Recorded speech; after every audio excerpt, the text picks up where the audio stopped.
జనరల్గా శేఖర్ కమ్ల గారి సినిమాలంటే ఆయన ఫస్ట్ సినిమాకి ఆనంద్కి ఒక బ్రాండ్, మంచి కాఫీ లాంటి సినిమా.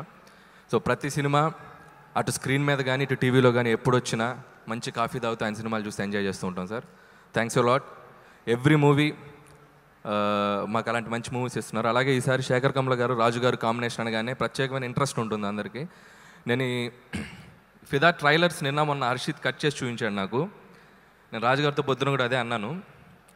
ఫిదా వరుణ్ తేజ్ అండ్ సాయి పల్లవి కెమిస్ట్రీ చూస్తుంటే నాకు ఖుషీలో పవన్ కళ్యాణ్ గారు భూమిక ఆ కెమిస్ట్రీ కనపడింది. ఒక్కొక్క డైలాగ్ సాయి పల్లవికి చెప్తాను, ఒక్కొక్క డైలాగ్ తెలంగాణ యాక్సెంట్లో చెప్తాను, ఒక్కొక్క డైలాగ్ థియేటర్లో రేపు మీ అందరి చేత క్లాప్స్ కొట్టిస్తారు, నో డౌట్ అందుట్లో. అలాగే ఈ ఇయర్ ఎస్విసి బ్యానర్ కూడా మంచి స్వింగ్లో ఉంది. సో డబల్ హ్యాట్రిక్ నెక్స్ట్ మేము కూడా ఉన్నాం లైన్లో. ఫిదాతో మొదలైతే మేము చాలా హ్యాపీ.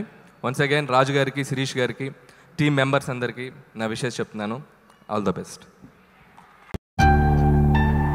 ఎవరమ్మా?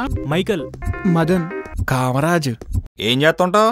నేను మీ ఫేవరెట్ ఆర్జే తోప్పుగాడు మైక్. దీనికి పని రాదు, వాడికి దీన్ని పడేయడం రాదు. నాకేమో ఈ జాబ్ తప్ప ఇంకో జాబ్ రాదు. గాలికి తిరుగుతా, దమ్ము మందు కొడతా, వచ్చిపోయే అమ్మాయిలకి బీట్లేసే బేవార్స్ బ్యాచ్ అని చెప్పొచ్చు కదా.